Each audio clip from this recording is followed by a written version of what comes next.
The doctor's words hit me like a ton of bricks. Haley, your pregnancy is high risk. You need to be on complete bed rest. I gripped the edge of the exam table, my knuckles turning white as I processed the gravity of the situation. 7 months pregnant, and everything I thought was under control suddenly felt on the verge of unraveling. I'm Haley, and this was the moment everything in my perfect life began to fall apart. But the charity gala is next week. My mother-in-law, Grace, interrupted from her spot in the corner. She had insisted on attending every one of my appointments, always citing her concern. The Stevensons have hosted that gala for 30 years. We can't just break tradition. Dr. Caitlin's gaze turned sharp. Mrs. Stevenson, with all due respect, your daughter-in-law's health and the baby's life come before any social event. I looked at my husband, Lucas, silently begging for support. He shifted uncomfortably, glancing from me to his mother. Maybe we can find a middle ground? He suggested softly. Haley could go for just a little while, an hour or two. Absolutely not, Dr. Caitlin replied firmly. The stress could trigger preterm labor. The situation is already dangerous. Grace's hand waved dismissively. When I was pregnant, we worked in the fields until we gave birth. This pampering is absurd. Mom, I said quietly, my voice shaking, this isn't about that. It's about appearances. She cut in. What will people say when the host family's daughter-in-law isn't there? The gossip, the rumors. My blood pressure monitor beeped faster. Dr. Caitlin stepped in immediately. Everyone out now, except Haley. Once we were alone, she checked my vitals. Your blood pressure is dangerously high. This is exactly what we need to avoid. I know, I whispered, tears starting to fall, but you don't understand. It's all about reputation in that family. It's all about keeping up appearances. And what about keeping your baby alive? She asked softly. Just then, a knock interrupted us. Lucas peeked in. Mom's upset. She says we need to talk about this at home. I stared at him, stunned. Upset? Lucas, our baby could die. He raked his fingers through his hair. A nervous habit I once found endearing. What if we get you a wheelchair? You can sit at the gala. Just make an appearance. Keep everyone happy. Everyone except me and our child, I replied bitterly. Haley, please, this matters to the family.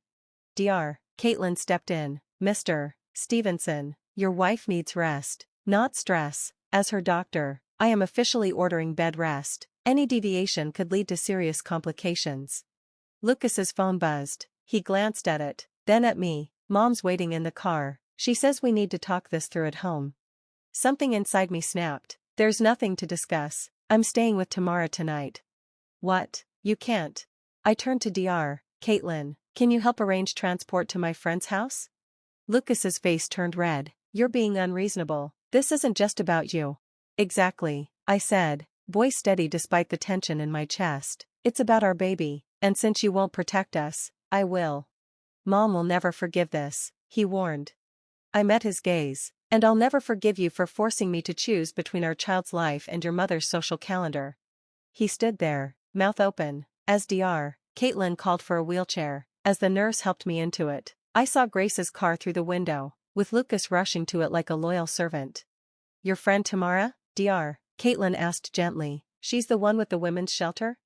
I nodded, wiping away my tears. Yes, that's her. Good, you'll be safe there, she said, handing me a card. This is my personal number. Call me if you need anything. As the hospital transport van pulled away, I watched Lucas and Grace argue through the window. I rested my hand on my belly, feeling our daughter's kicks. It's just you and me now, little one, I whispered, and I promise, I'll always choose you. I turned off my phone as messages from Lucas and Grace flooded in. For the first time in our marriage, I was taking control of my life. I didn't yet know how much that decision would change everything. Tamara's guest room became my refuge for the next week. Each morning, I'd wake up to more texts from Lucas, each more desperate than the last. But the one that broke me was this: Mom says if you're not home by tonight, don't bother coming back. I sat at Tamara's kitchen table, my untouched breakfast growing cold. Let me guess, Tamara said, sliding into the chair across from me. More ultimatums from the dynamic duo? I showed her the message. Her eyes flashed with anger. He's really choosing this hill to die on? 7 years of marriage, I whispered, instinctively touching my belly, and this is where we are? The doorbell rang. Tamara checked the security camera and cursed. It's Lucas. Want me to send him away? I took a deep breath. No, I need to face this.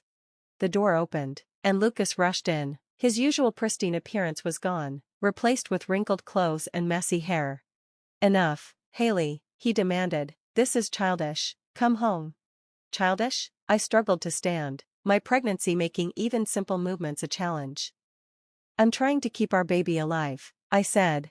Mom was chatting with her friends at the country club, where their daughters had attended events during their pregnancies, and everything went fine. Tamara scoffed, because their pregnancies weren't high risk. You absolute fool. Stay out of this, Lucas snapped at her. This is between me and my wife. Ex-wife, I muttered under my breath. The room fell into an awkward silence. Lucas stared at me as if I had struck him. What did you just say? I've been thinking all week, I said, my voice growing stronger. You've never once chosen me over your mother, not even once, Lucas. That's absurd, he tried to argue. I cut him off. I remember our wedding day, how Grace insisted on changing everything I had planned, the venue, the dress, even the date, and you let her do it. She was just trying to help, he defended. And when I got that job offer in Seattle, the one that could have propelled my career, you said no because Grace wouldn't have her weekly family dinners, I continued. Family is important, he said, as if that was a valid excuse.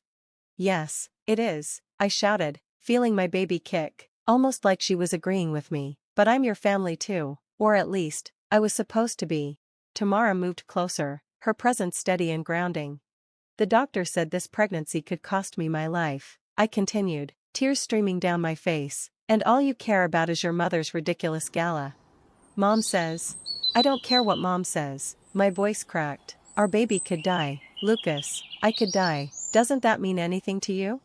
He ran his hands through his hair in frustration. You're being dramatic. Mom's friend is a doctor too, and she says, get out. The words came out before I could stop them.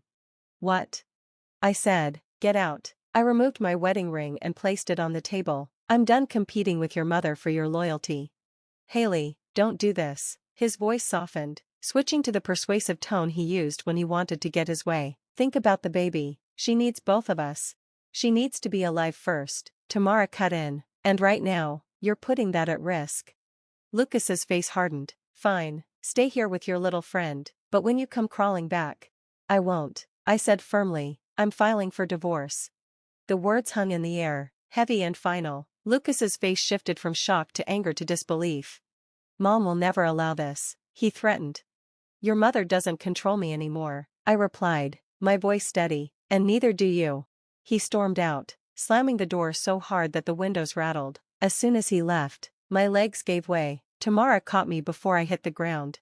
I've got you, she whispered, guiding me to the couch. You did the right thing, girl, you did the right thing.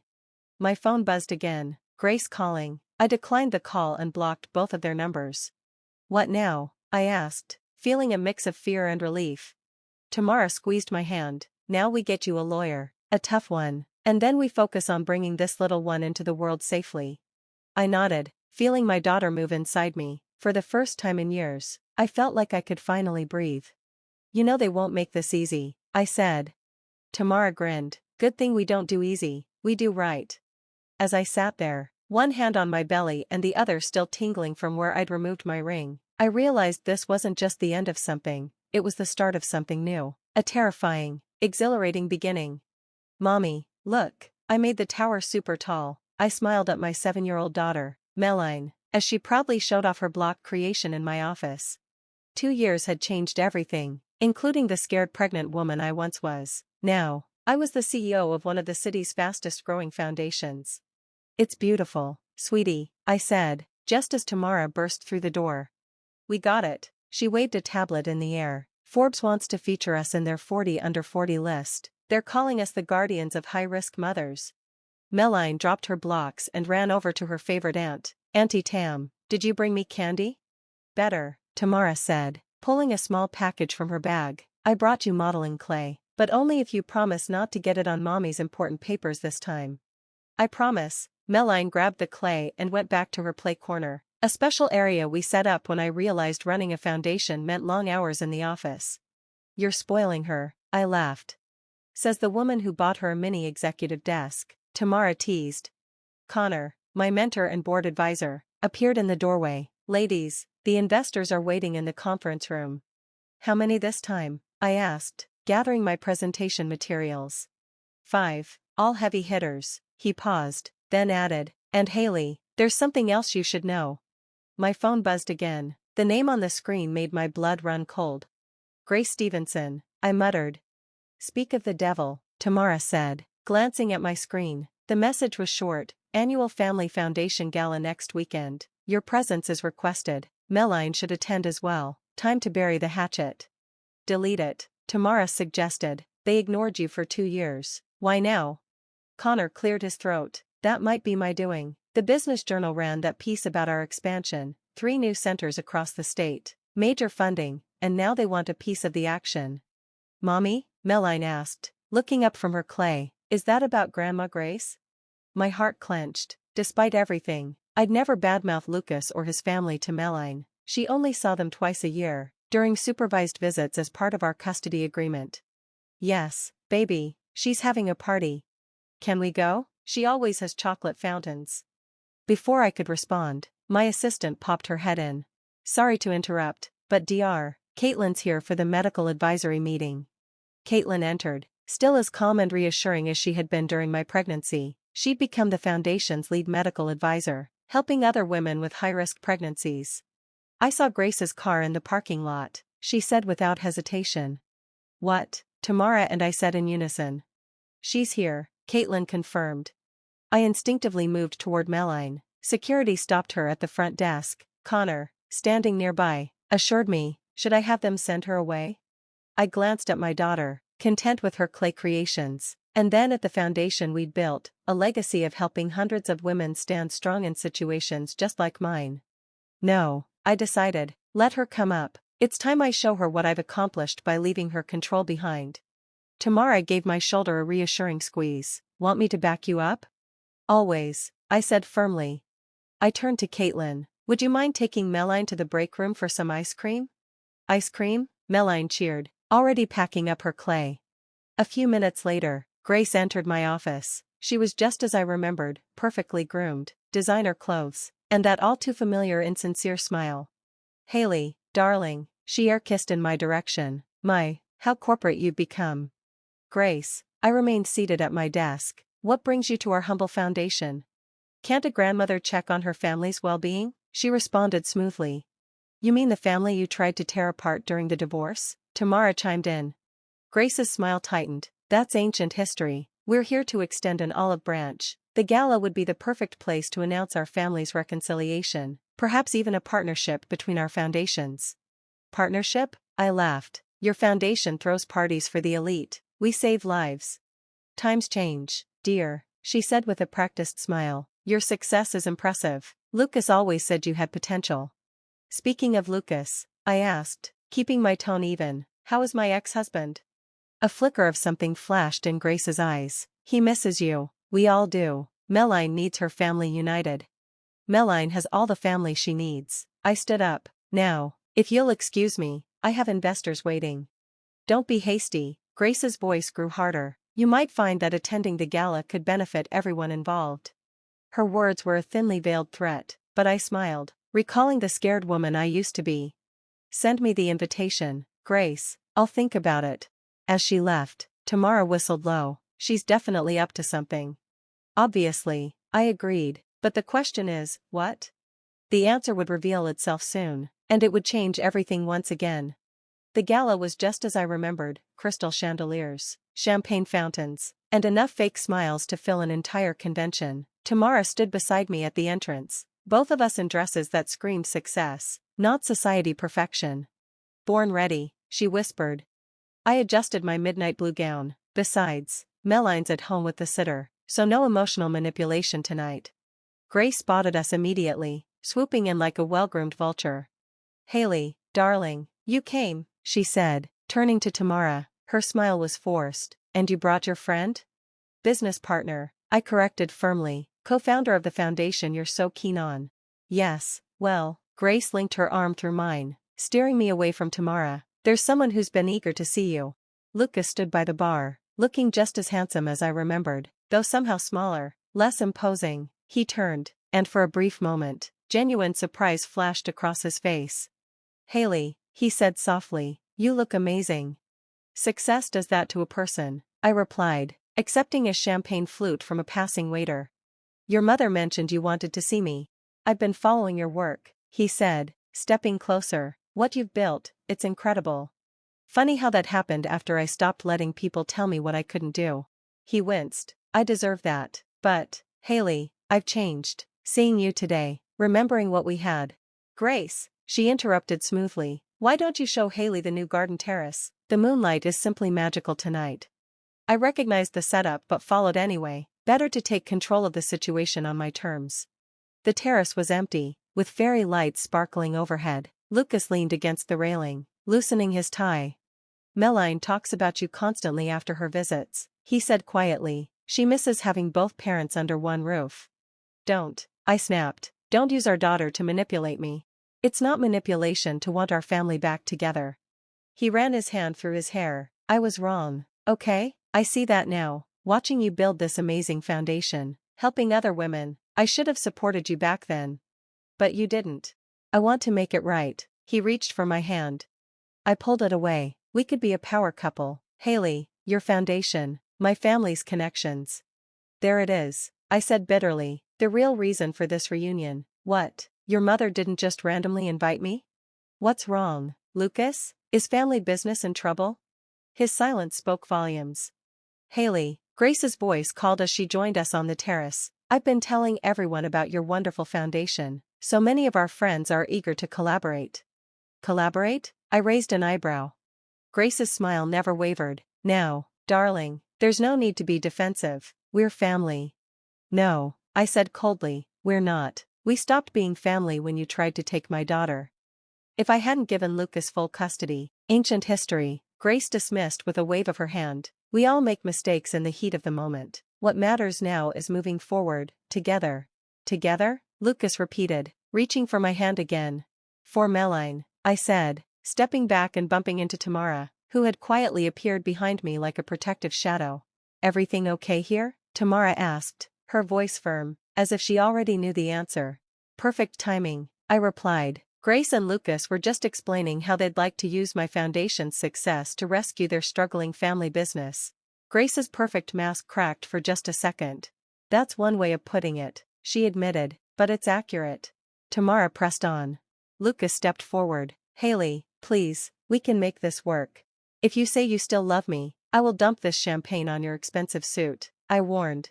"You don't love me, Lucas. You love what I've become, successful, powerful, everything your mother said I'd never be." "Don't be so dramatic," Grace snapped, her calm slipping. "This could benefit everyone. Unless you want us to revisit the custody arrangement."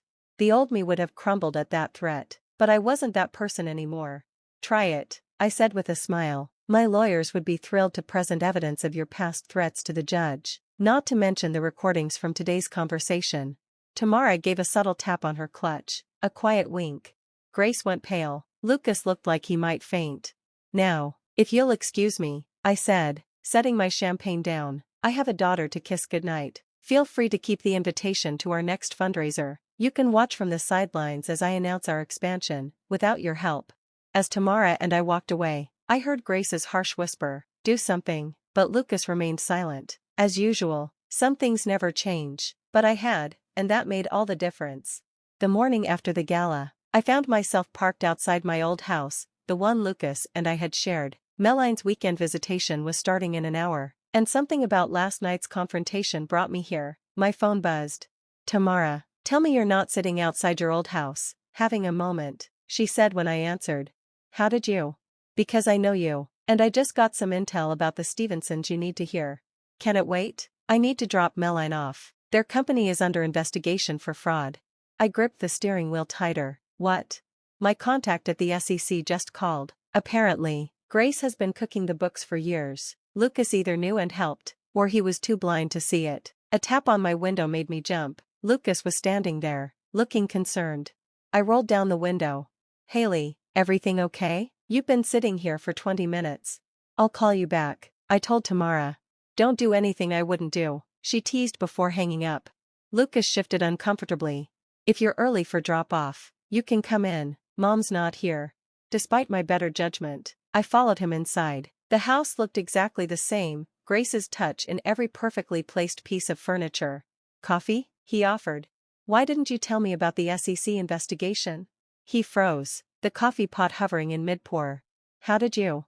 Does it matter? Were you planning to use our daughter as leverage to save your family's reputation again?" "It's not like that," he said, setting the pot down with shaky hands. "Mom made mistakes, but we can fix this with your foundation's reputation and resources." "Stop." I held up my hand. "Just stop. You haven't changed at all, have you?" "I have. I'm trying to protect our family." "No, you're trying to protect your mother again." He slumped into a kitchen chair. "You don't understand. The scandal would destroy everything. Mom's already talking about extreme measures." A chill ran down my spine. "What kind of measures?" "She found some old documents from your pregnancy, medical records that could be twisted." "Are you threatening me?" "No, I'm warning you. Mom's desperate. She thinks if she can prove you were unstable during the pregnancy, she can take full custody of Meline and use that to force a merger with your foundation before the SEC investigation goes public." My phone buzzed. Tamara had sent me a text. "Check your email now." I pulled up my inbox and found a forwarded email from Grace to her lawyers. My blood ran cold as I read it. "Your mother's been planning this for months," I said, showing Lucas the email, the gala invitation, the supposed reconciliation. It was all a setup. He read the email, his face going pale. "I didn't know about this part, Haley, I swear." "But you knew about the rest?" He couldn't meet my eyes. "You know what's funny?" I said, standing up. "I actually let myself wonder last night, for just a moment, what it would be like to try again, to give Meline her family back." "We still can." "No, Lucas, we can't, because you're still the same coward who chose his mother over his wife and unborn child. That's not fair. Life's not fair. But karma," I smiled, "karma's pretty accurate." I pulled out my phone and dialed Tamara.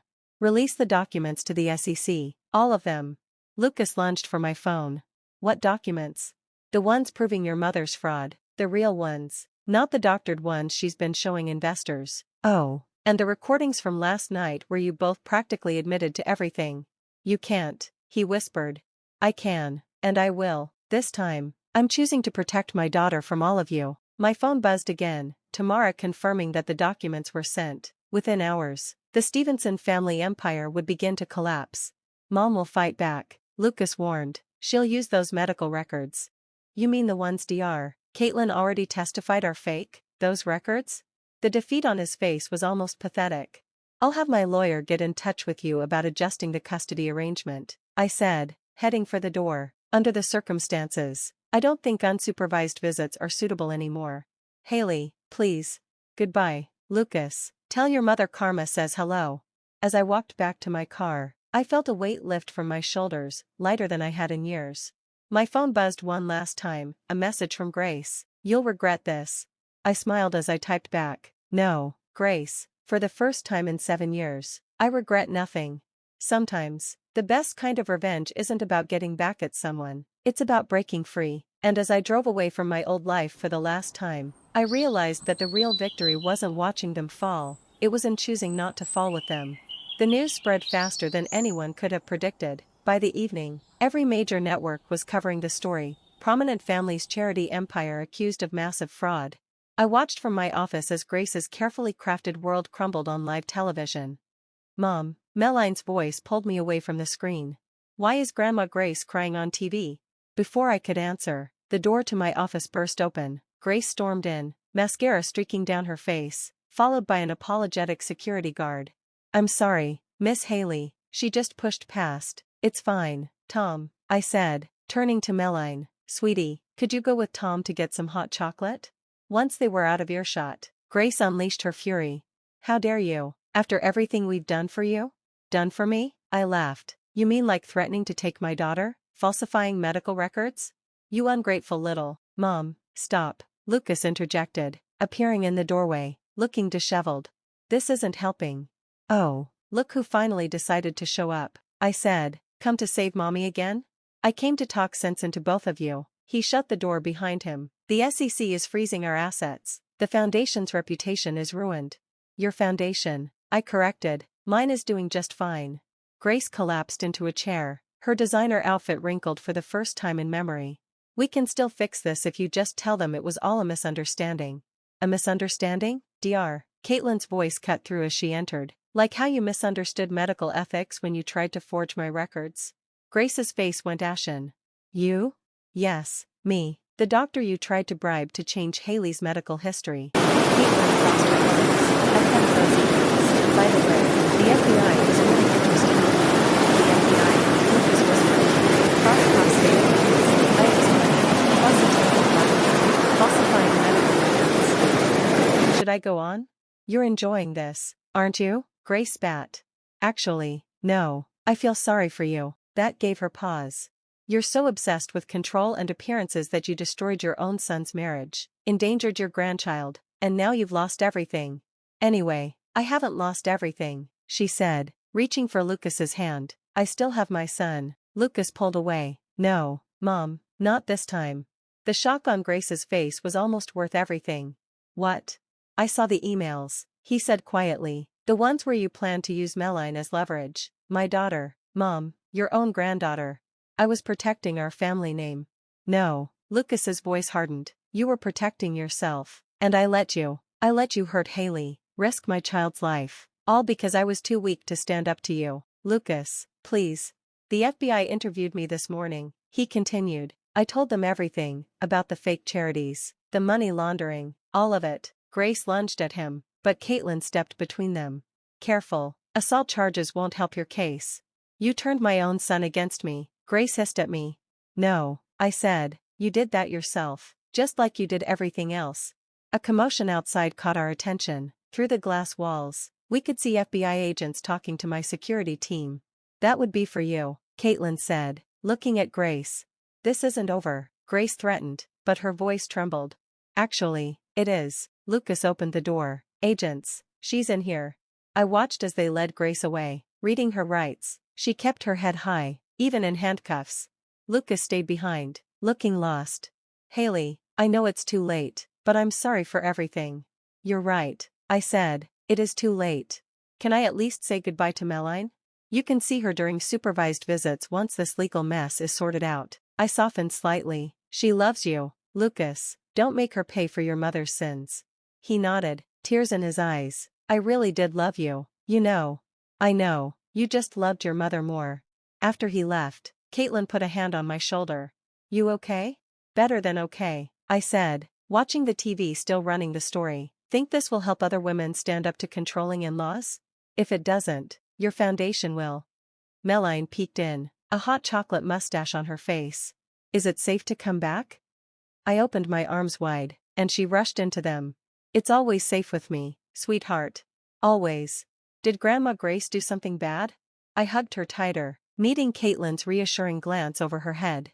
She did, but sometimes bad things happen to make space for good things to grow, like a phoenix rising from the ashes or a woman discovering her strength amid the wreckage of what tried to break her.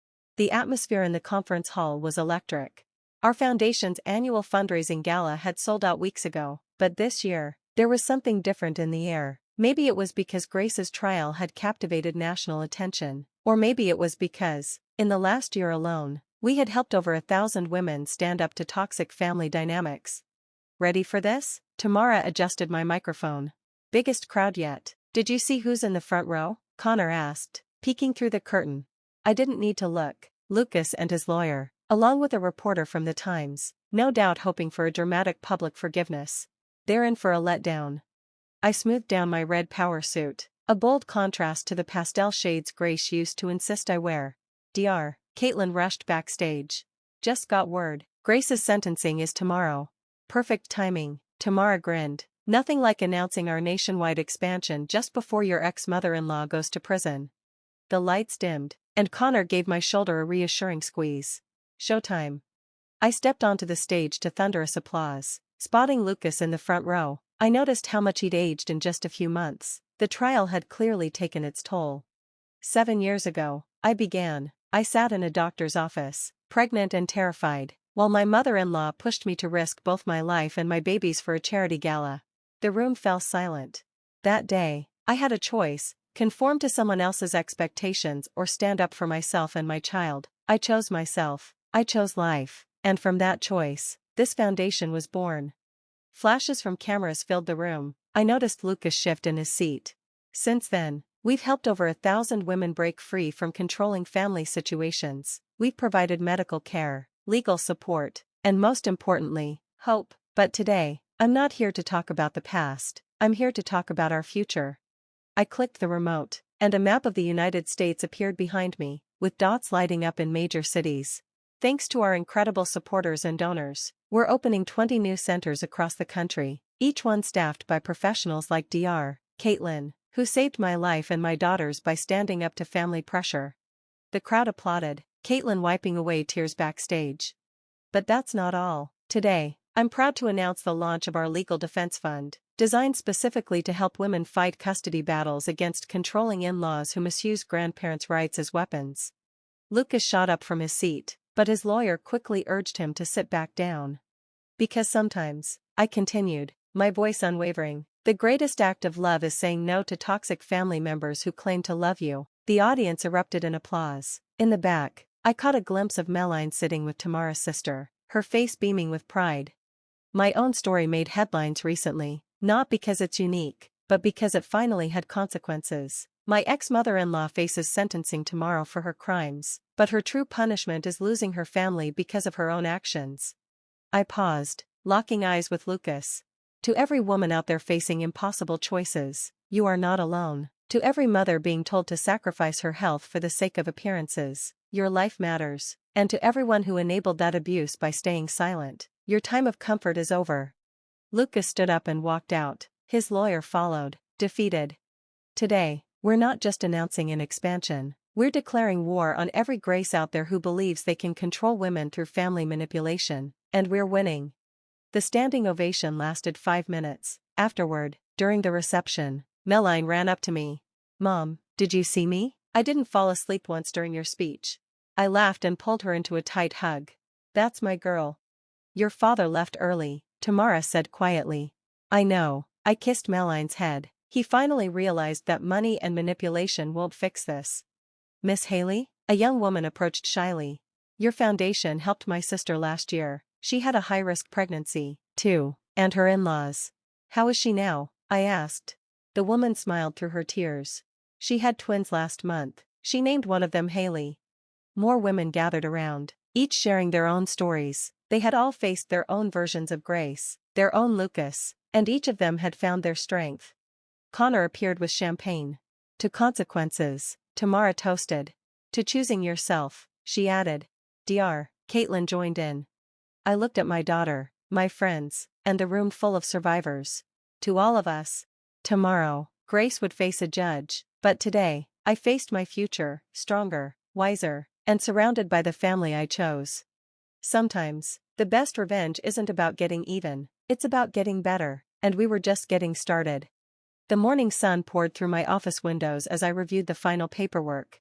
Grace's sentencing had made headlines, 8 years for fraud, with additional charges still pending. The empire she'd built on appearances and control had crumbled beyond repair.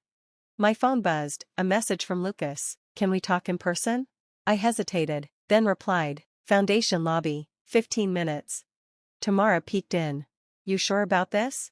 No, I admitted, but it feels like something I need to do. Lucas was already waiting. When I came downstairs, he seemed different, more humble, somehow, without his usual designer clothes and perfectly styled hair. Thanks for meeting with me, he said, his hands stuffed in his pockets. I brought something you should see. He pulled out an old, worn envelope.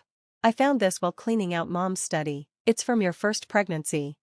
My hands trembled as I opened it. Inside was a letter I had written to Grace, pleading with her to understand my health concerns, asking for her support. At the bottom, Grace had written her notes, manipulative, attention-seeking, trying to control Lucas. She never showed me this, Lucas said quietly. She told me you never tried to explain. Do you think it would have mattered? I ran my fingers through my hair, a nervous habit I hadn't shaken.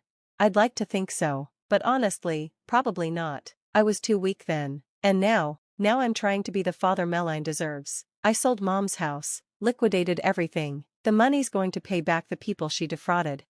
Just then, Dr. Caitlin entered with a clipboard in hand. Sorry to interrupt, but the new mother's support group is asking for you, Haley. I'll be there in a moment. I turned back to Lucas. Was there anything else?